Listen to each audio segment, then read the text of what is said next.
Viviana and welcome back in my darkroom. I'm super duper excited for just being back in the darkroom and sharing new photos with you guys. If this is your first time here, welcome. This is my darkroom, it's my art studio. I'm a film photographer and I love sharing everything about creating photographs the old way in the darkroom. And if you've been here before, thank you so much for joining me once again. It truly means a lot to have a friend here with me and to share my process and my art. And I'm really excited because I have new photographs to share with you guys. Yeah, I just feel like I don't take that many photographs. I really work with the negatives I take for a very long time. I love printing, working in the darkroom. I think, well, actually, no, I was gonna say maybe I like it more than actually taking the photos, but maybe not. But I definitely devote a lot of time and energy to making the prints. So a long time can go just doing that. So it doesn't give me that much time to take photographs. So this video will be about taking photos, although I do want to tell you I did not record much of behind the scenes of actually taking the photographs. I just really missed just taking the photos, not having any distractions, not caring about the angle of recording, and I just wanted to be completely devoted to just taking the photos.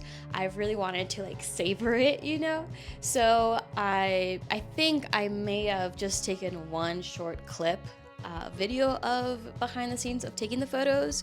So I'm sorry I didn't really share about that, but let me tell you, it felt so refreshing and so good to not care about absolutely anything but the moment of taking the photo. So I mainly shoot with my Rolleiflex T, which is also a medium format camera, but this time around I use the Mamiya, and I'm really excited to see how they turned out. I do want to say though, because I always forget to point this out, and if you are really new to film photography, I get why it could be really confusing.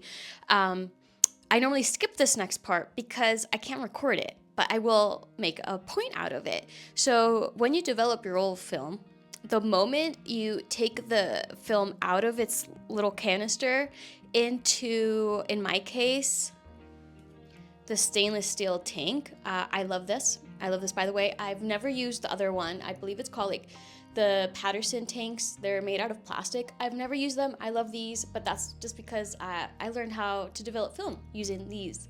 So moment I take the film out of the canister and put it into the tank securely, that has to be all done in complete darkness. Like, I mean, not even the safe light, which is the red light that you see in the darkroom when I'm making a print.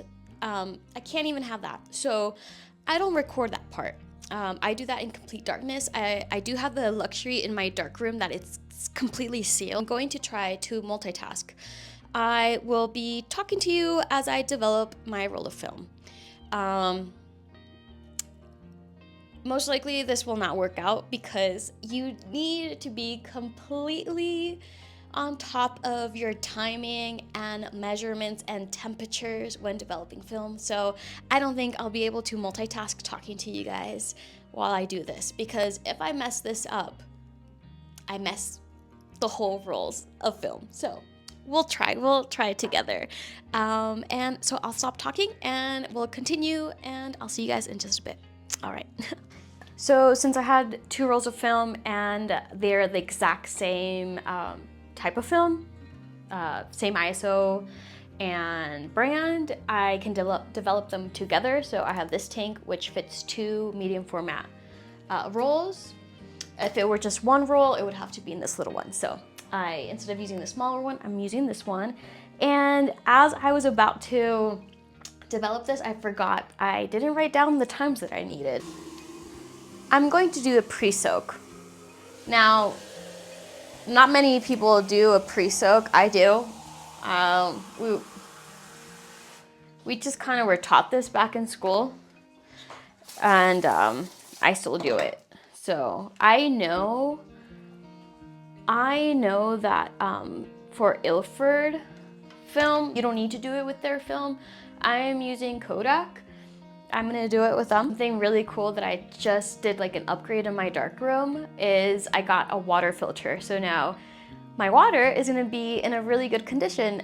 The water here in San Miguel de Allende is super harsh. This was something I really needed to do, and I'm happy that I got it installed. So this is the first time I'm using it. I'm so thrilled. And I just need to make sure the water's at the correct temperature. And then I have my notes here. Like always, even though I said I've been doing this for 12 years, I get distracted easily in the darkroom. Even if I'm not talking to anyone, I still get distracted. So for me, it's crucial to read the directions. Even though I know them by heart, I still need to like visually like pay attention, you know? So I have my notes, and then these are my developing notes that I got from the massive developer chart online, and I'm using Xtool as my film developer. I'm going to use the stock solution, not the working solution. There is a difference, and you need to pay attention to that when you're getting your times. I did not in the past, and you can just imagine. It's a nice teal. Oh, so beautiful. Oh, so rich. Okay, now the next step will be the developer. This is gonna be for the 7 minutes and 25 seconds. And this is crucial that you do not get distracted, do more time. So you agitate the film continuously for the first 30 seconds. Then you agitate for 10 to 15 seconds every 30 seconds.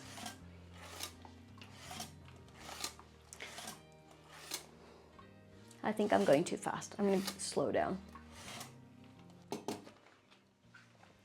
So we're gonna agitate. Oh, I moved it. Let's see. It helps a lot to have your music playing. Try to make the best out of it. This whole process of developing your film doesn't take more than 15 minutes, but it feels like it takes much, much longer.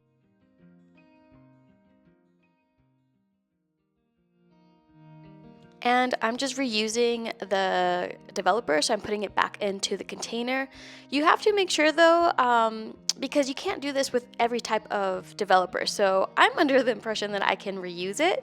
So I'm pretty sure I can. I haven't had any issues yet. So after the developer, we're doing the stop. But before I put in the stop, I'm gonna rinse it with water just a couple of times. And then I put the stop bath in.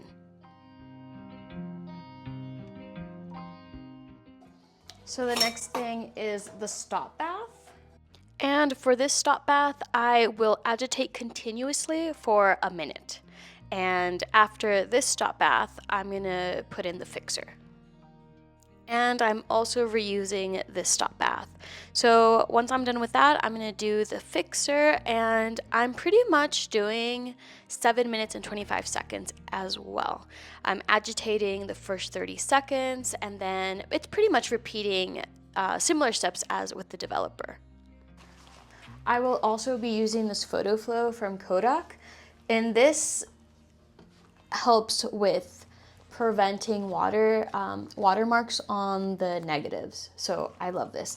Little goes a very, very long way. So just be careful with how much you put in there. And well, you mix this with water. Okay.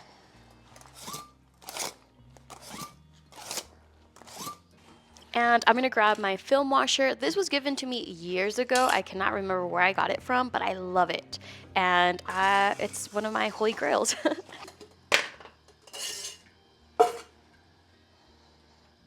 Looking good. Oh my gosh, I'm so excited. I mean, obviously you can't really always tell by just looking at it that way if they're great, but I saw some image. It didn't look like it was blank, so that's always really, really good. And I will have the negatives in this water rinse for 10 minutes.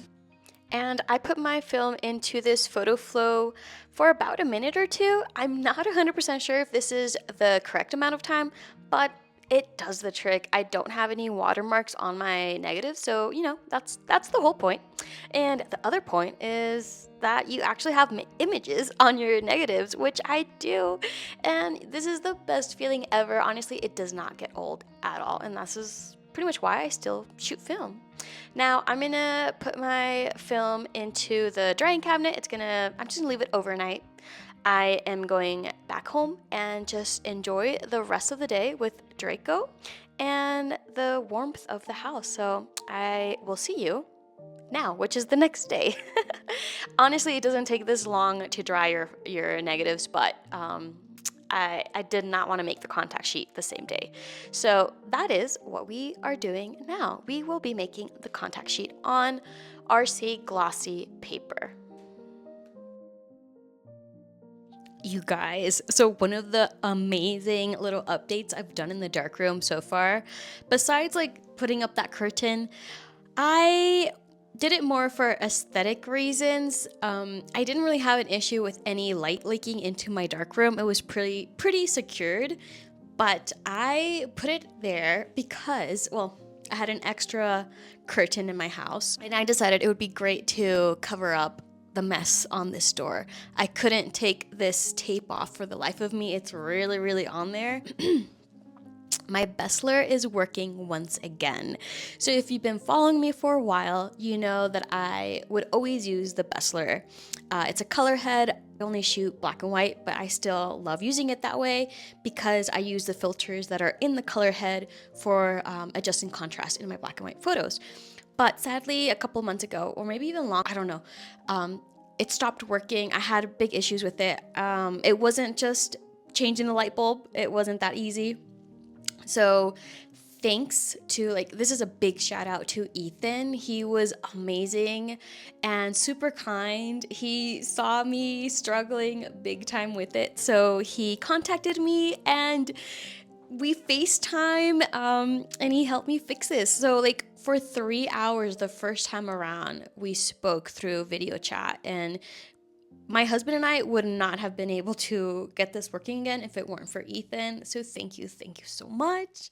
So the other day I posted on my Instagram story if you guys had any questions for me to answer, thinking that I could post it in my next YouTube video, which is this one right here. So I'm going to start off with one of the questions now. So normally when I'm setting up the darkroom and printing, I put up my music, but I thought this would be better. I kind of feel chatty today, so I'll take advantage of that because I normally am not. So while I set up the wet section, I'm going to answer the first question. And the first question is, how did you get into darkroom photography? I love this, and it feels like it was forever ago, but yet I still feel like the 18-year-old me that just discovered it for the first time. So let me tell you. So I went to a community college in Monterey Bay, and I had the best time there. I had amazing teachers. I first wanted to study interior design, which I ended up still getting my associate's degree from that. I had an awesome teacher. Her name was Sunshine, and it was awesome. But I think it was my first year in college. I wanted to take a art class. I had already taken dance for a long time as a teenager. I had taken music, wasn't really that good. So it was just time to do something new, and I signed up for a photography course. Now, when I signed up for this class, the summer of, I think it was 2011 or 2010, something like that, I had no idea it was a film class. And I'm a kid from the 90s. I was born in July 1992. So of course I remember the film camera, and I at one point also used the film camera as a kid, but I had no idea what involved, what was actually taking place as a film photographer or just someone shooting film. So learning that was mind-blowing. And I had one of the best teachers. His name is Greg Metler. He was awesome. He made working in the darkroom so much fun. I remember also, like, besides having like great classmates that were friendly and encouraging, Greg Metler also created like a really special place. I remember listening to music within the darkroom. He would just have really cool music taste too. He would play the music, we would work together in the darkroom, all of us, the classmates. It was so much fun, and I loved it. I am using Dektol, and this is already my working solution. Let's see if it's still any good. Looks like it is. You can really tell if your developer is exhausted if it's a funky color, as if like a dark copper or brown. That is not a good sign at all whatsoever. I'm using this stop bath. Stop bath, you can tell if it's no good if it is purple. If your stop bath is purple, it's not good to use anymore. I have my paper fixer here. For my fixer, I believe I'm using KODAK. And the way to see if your fixer is still good to use, you can't really tell by just looking at it. So what I do is I have this hypo check. I'll show you here. So you just put a little bit of droplets in the fixer. If it were to look clouded, it's no good. If you don't see any reaction, then it's still good to use. Also, shout out to my friend Arturo for putting a new hose onto my paper washer. The old hose used to also like just pop off, and then I would have water spilling, splashing everywhere, so that was no fun. Looks like new. So I guess the summary in answering this question was I just took a photo class in my first year in college, and I absolutely loved it. And I loved it so much that I decided to complete my associate's degree in photography as well, then besides just interior design. I am now completely devoted to film photography. I love it so much. And I am the luckiest person to be doing this for a living, and 18-year-old me back then would have never thought I would be here doing this, and especially talking to you guys about it. So that's awesome. Kind of cool. I just found this the other day in all of my stored darkroom stuff. It's something from my classmates back in 2014, the year I graduated from college. And yeah, it's just a really great reminder to have a little bit of that stage in my life here with me now. So it's super sweet. I love looking at it, and always makes me happy. So I think this will be the perfect time to answer the second question I was asked, which is the following. How did you turn your passion into a full-time job? And this is a very difficult question to answer because I want to be honest with you guys, but before I get there, let me tell you a little bit about myself if you are new here. I, even though have been creating art through photography for at least 10 years, I have never been able to live off of that art, even now. So back when I lived in California, I waitressed for a very long time. Starting college, I worked in hospitality, and I hosted for many years and eventually graduated to waitressing, which I did for other years. And I loved it because it gave me the possibility of creating art. You know, it was awesome. I took advantage of that, and the time that we were in California, my husband and I, we both saved up money. We built our dream house with our own studios, And that is where we are now in Mexico, living the life we always dreamt of in California. And I'm grateful that we do not have to pay the rent in California anymore and to be back where we are both from. Both my husband and I are Mexican Americans, so it's awesome being back home and with family. So it I'm still living off of my savings from California, and also my husband is helping me out. He mainly pays all of the bills. Um, my art alone, what I've made through my shop, pretty much goes back to the art, buying materials. Also, the year I've been here on YouTube, I am starting to make some money. And that is a huge thanks to you guys for being here with me and seeing me grow as an artist and being part of this film community with me. I am so grateful. And it's I'm getting there. I'm getting there, but I'm not there yet where I get to live off of my art.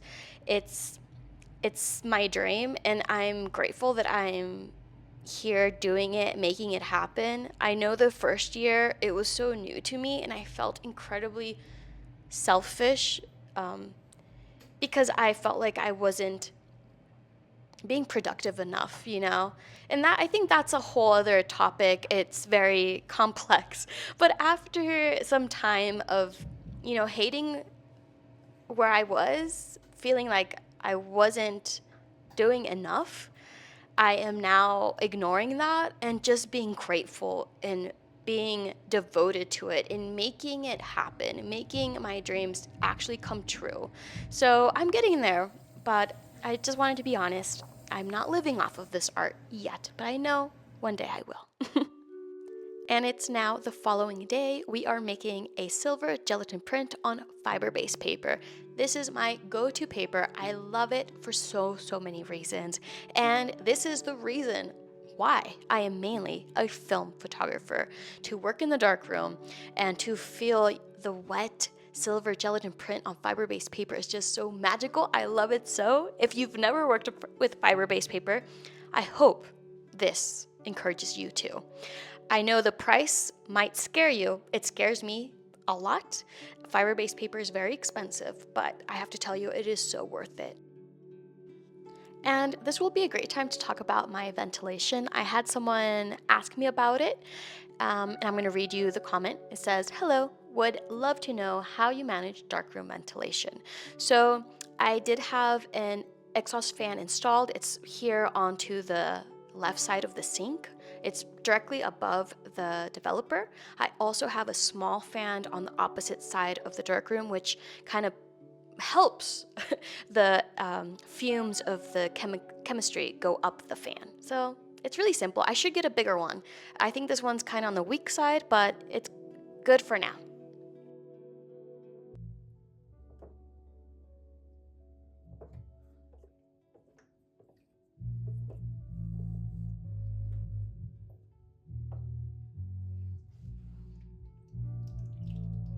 So I normally never have my microphone. I'm kind of covering the blue light, um, but I have my print in the fixer, so it wouldn't really get damaged with the light. And this is still a test strip, kind of.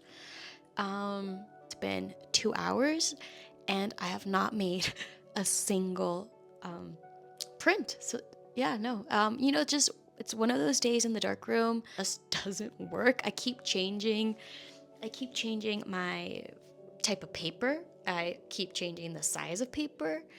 And I'm going to explain why in just a bit. So from the fixer, I'm going to put it in some water, and I'll show you what I've been doing these last couple of hours, why it's not been successful, and how I hope this one is successful. Okay, I covered my microphone with tape so it shouldn't damage my paper. And like I said before, I do not recommend cutting your paper the way I'm about to do right now. But I skipped lunch, so I don't think I'm making right choices right now. So, oh well. I'll just be really careful. So this paper got damaged at customs because they opened my box of paper, sadly, ruining it. So the edges I'm cutting right now is also benefiting me because most likely those are going to be black. I already tried this paper out previously, and it was damaged. So obviously when you're touching your photo paper, you would leave fingerprints somewhat. So try to just touch the edges. Don't try to touch the center. You will notice that on your final print. Okay. So I'm doing 20 seconds magenta. And I think I'm going to just cover up her face slightly and this chair for like 5 seconds, a couple seconds, because I really liked the way it looked in the test trip. And I think I'm going to dodge also. But since I'm doing 15 seconds yellow and I have it at 20, I think I'll do it for the remaining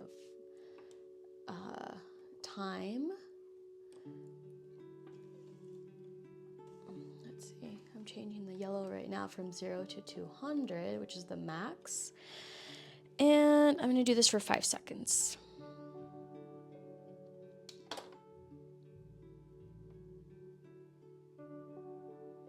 I just realized what I did wrong. Oh, darn. I have to go back to magenta. I wanted to burn for 5 seconds the background, the black in the background.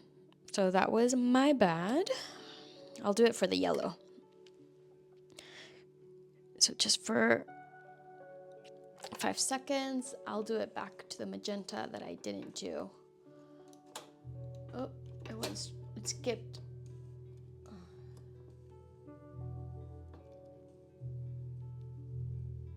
Okay. 200 magenta. Okay. Just for 5 seconds, I'm burning the background. And I think that was a little bit more, but it's okay. It's okay. All right. Chemistry time. So since it's fiber-based paper, it's going to be in here for 2 minutes in the developer. I did read that it wasn't ideal to put your print face down because you could damage it, scratch it. But since I just put the safe light right here, I'm a little worried that it might be too direct. Obviously, it is really close, but I was having a really difficult time developing over here. I hardly could see, and I could never record any of this and show you guys. So now it's much better. And I tried it out last time I made a contact sheet and everything was fine. So that's why we're here now. Okay, this is looking pretty good, but obviously I can't tell 100% if it's much better. So we'll see. So we're 1 minute down. And I really recommend to always, like when you're touching the print with the tongs, to just do the white border. Don't grab your photo from like the middle or from the edge. That's still your image. I've noticed some people that do, and I mean, I've done it in the past, or just you just forget, but you'll leave a mark. Maybe that's only with the bamboo tongs, maybe not others. But yeah, just be careful. Now it's gonna be in the stop bath for 30 seconds.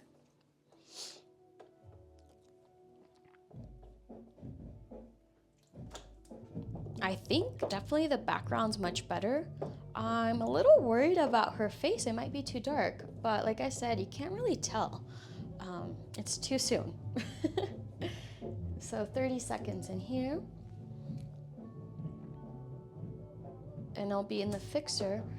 I'll do 2 minutes. I didn't change the trays or the yeah, any of this, since I'm working with smaller paper, obviously it's much more comfortable using the correct tray size, but I didn't know if I was gonna go back to trying to print on 11 by 14, so I just left it. And right after the fixer, we're gonna put it in water.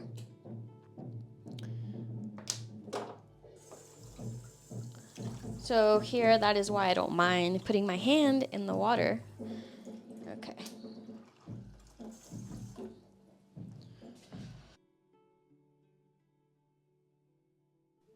Okay, so let's see. Let's check it out with better lighting. Okay.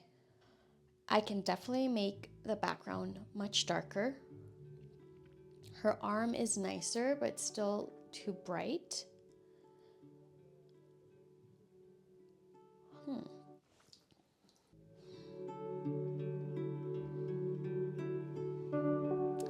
Okay, so I think it's too soft.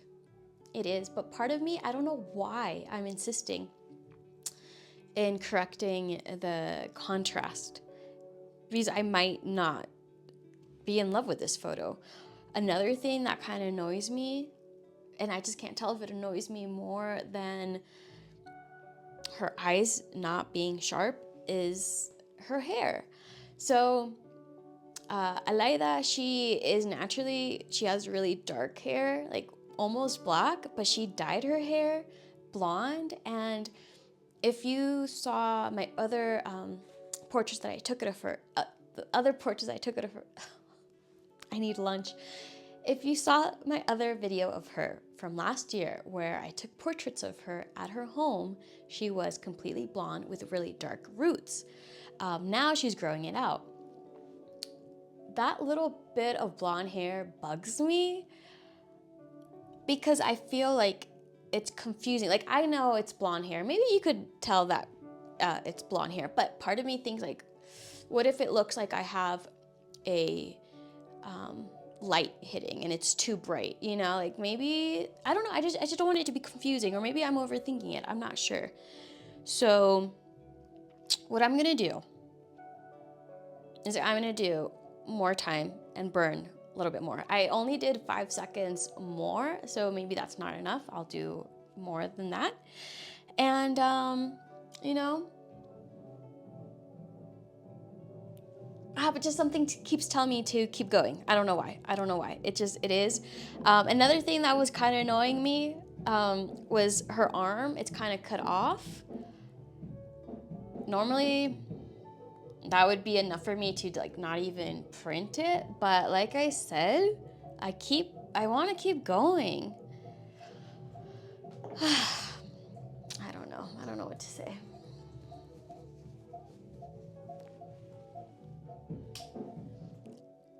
The background I'm really happy with. It's that deep black that I love so much.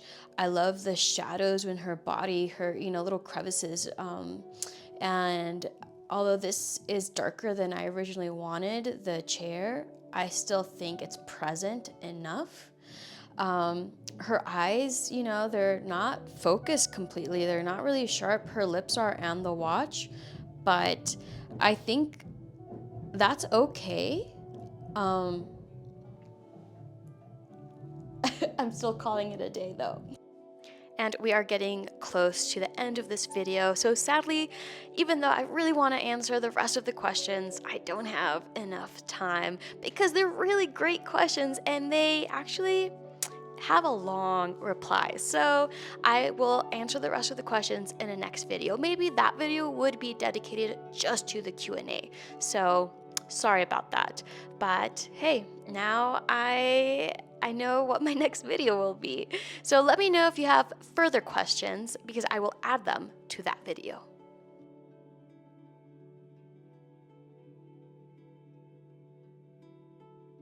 Okay. It's dinner time, so I'm really happy that I'm really close to just finishing because I'm starving. And one thing that I have not talked about, but I bet you've seen throughout the darkroom is the last thing that I've added to my darkroom that is new, that I'm super, super excited about, is my squeegee board, or where I would squeegee the excess water off of my fiber-based prints. Before, if you've been following me for a while, you know that I've been using my water tank to do that, but it's very uncomfortable. So we have this.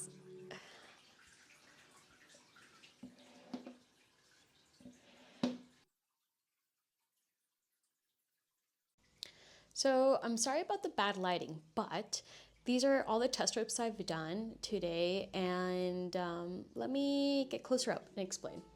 This one here was for when I was using 11 by 14 and I accidentally didn't close the aperture on the larger, so it was like full blast open. So it was too harsh. So then I made another test strip. I believe I changed it to aperture 11. And I noticed that the photo was too soft. 11 by 14 was not gonna work. So I tried the 8 by 10 warm tone, at least 6-year-old paper. Decided, no, not gonna be good at all. And then lastly, this is the paper 11 by 14 that I started to cut into smaller size, ideally 8 by 10, reusing paper that was already partially damaged. So yes, there we are.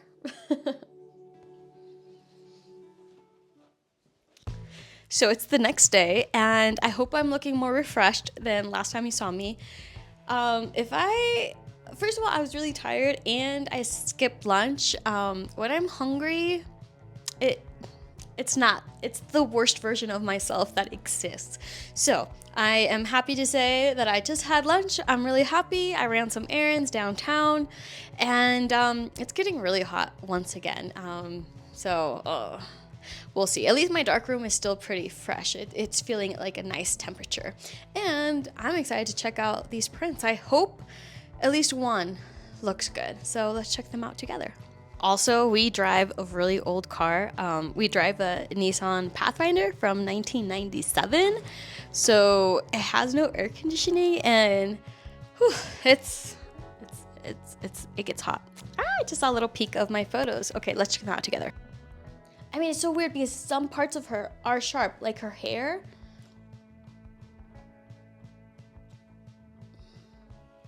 Let's check it out.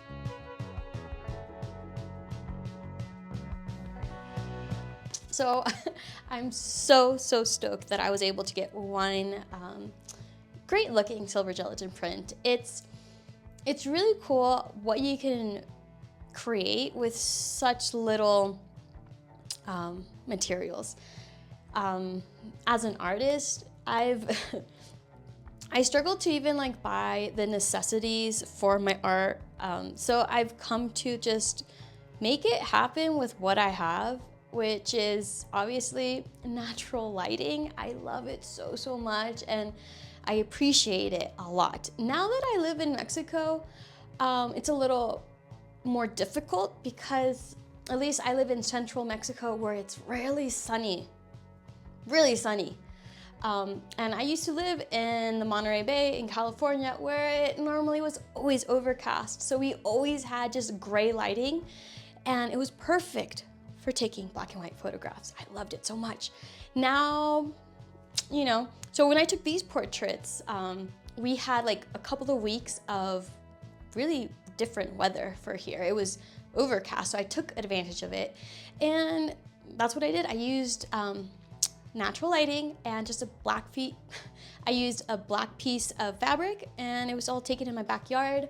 And I feel like it turned out great. You don't need expensive equipment to make it happen. And I really do love this portrait. It might not be something that I might put in a collection of work or showcase along with other body of work. It's too, I don't know. When I was looking at the contact sheet, it looked too fashion for me. It looked too chic.